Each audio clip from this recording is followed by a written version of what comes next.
तो नमस्कार दोस्तों, मैं नीरज स्वागत करता हूं आपका डीएनडी क्लासेस में। और इस वीडियो में अपन क्वेश्चन नंबर 8 कवर करने वाले हैं। टीएस ग्रेवाल अपनी बुक है, लेटेस्ट अपना एडिशन है इसके अंदर, और चैप्टर चल रहा है आपका 18 सोल प्रोप्राइटर के फाइनल अकाउंट्स। ठीक है ना मेरे दोस्तों, final accounts of sole proprietorship. ठीक है ना।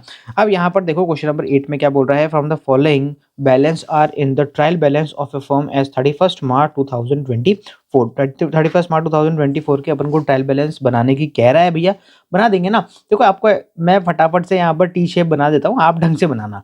ठीक है ना। ढंग से बनाने से मेरा मतलब है, देखो कैसे बनता है ढंग से, ऐसे, ये ऐसे। ठीक है। कॉलम होते हैं आपके यहाँ पर पर्टिकुलर, डेट का कॉलम नहीं होता, ये अमाउंट का कॉलम होता है, फिर वापस से पर्टिकुलर का कॉलम होता है, फिर वापस से अमाउंट का कॉलम होता है। ये डेबिट लिखते हैं, यहाँ क्रेडिट लिखते हैं। ट्रेडिंग अकाउंट एज ऑन, जो भी आपको डेट दे दे वो 31 मार्च 2024, ऐसे करके पूरा अच्छे से लिखना। देखो मैंने तो घसपस कर दिया है। क्या होता है कि इस मार्क जब अपन लिखते हैं ना इस तरह की चीज़ों पर, एक तो अपन पेपर पे लिखते हैं और एक इस तरीके की किसी पैड पर या ऐसी चीज़ों पे लिखते हैं ना, तो थोड़ा सा राइटिंग का बहुत इशू हो जाता है। ठीक है मेरे दोस्तों, थोड़ा इग्नोर करना। चलो मेरे दोस्तों, यहाँ पर अपन को ये बोल रहा है कि आपको ट्रेडिंग अकाउंट बनाना है, बना देंगे भैया। यहाँ पर अपन को ओपनिंग स्टॉक दे रखा है। अब ये तुम बोलोगे यार ये रॉ मटेरियल फिनिश गुड्स ये क्या कर रखा है यार। कोई नहीं, मस्त रहो। ओपनिंग स्टॉक होता है, दोनों मिला के लिख देंगे भैया। ठीक है ना। तो अपन क्या करते हैं, यहाँ पर सबसे पहले लिख देते हैं क्या, टू ओपनिंग स्टॉक।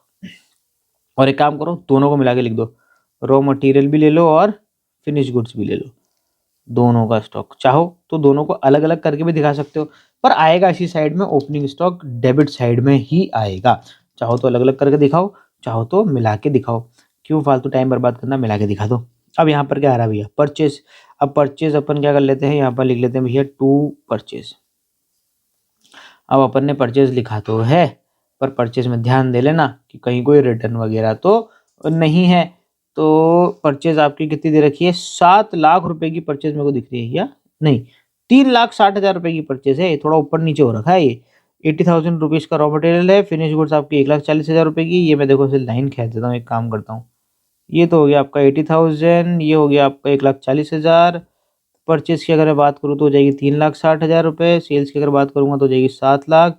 रिटर्न की अगर बात करें तो ये 10,000। सेल्स की बात करें तो 6,000। बड़ा ही लफड़ा वाला काम है भैया, ऊपर नीचे प्रिंट हो रहा है।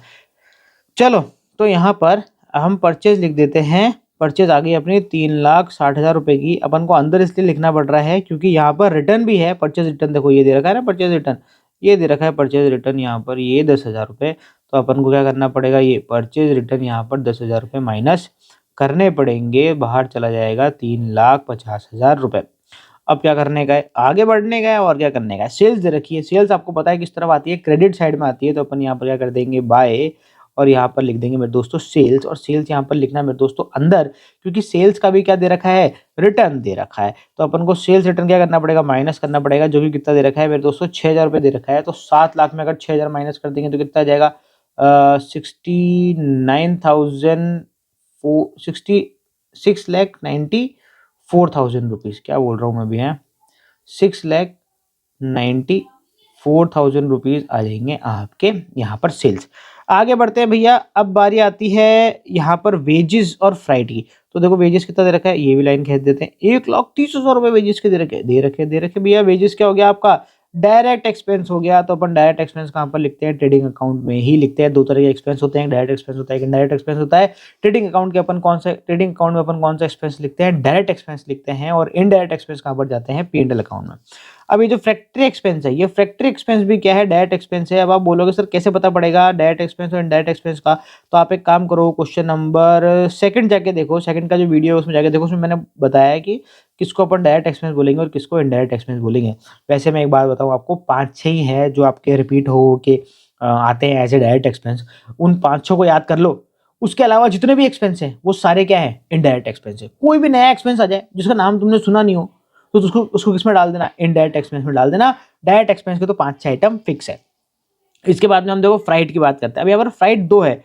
फ्राइट इनवर्ड और फ्राइट आउटवर्ड। अब देखो कोई सा भी एक्सपेंस हो ना, अगर उस पे इनवर्ड लिखा है तो वो कौन सा एक्सपेंस है, डायरेक्ट एक्सपेंस है, और अगर आउटवर्ड लिखा है तो वो कौन सा एक्सपेंस है मेरे दोस्तों, इनडायरेक्ट एक्सपेंस है। तो अपन को तो कौन सा लिखना होता है, डायरेक्ट एक्सपेंस ही लिखना है। तो यहाँ पर अपन क्या लिखेंगे, टू फ्राइट।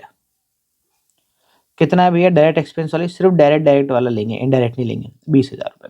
चलो भैया यहाँ पर एक्सपेंस का सारा खेल खत्म हो गया। At the end of the accounting period stock was, अब raw material, work in progress और फिनिश गुड, 3 तरह के स्टॉक दे रखे।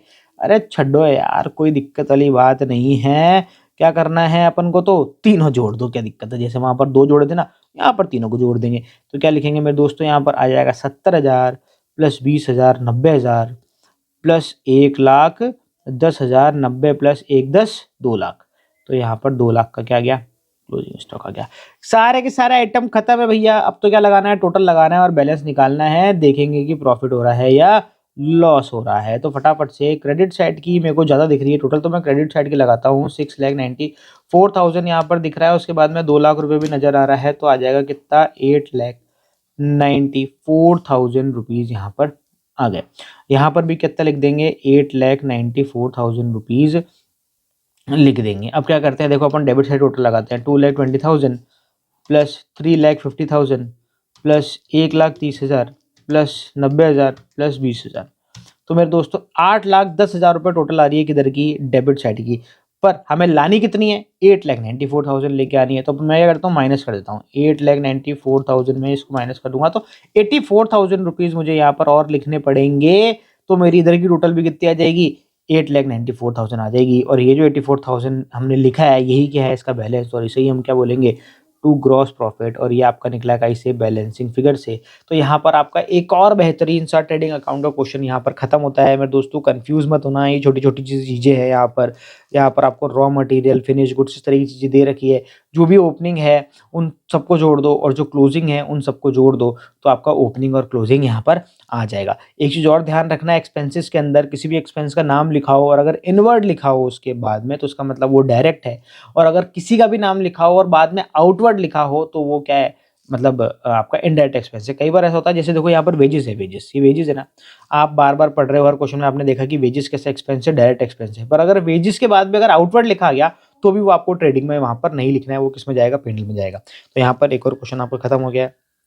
मिलते हैं आपसे एक और वीडियो के अंदर एक नए क्वेश्चन के साथ में। जब तक के लिए मस्त रहें, स्वस्थ रहें, खाते पीते रहें। जय हिंद।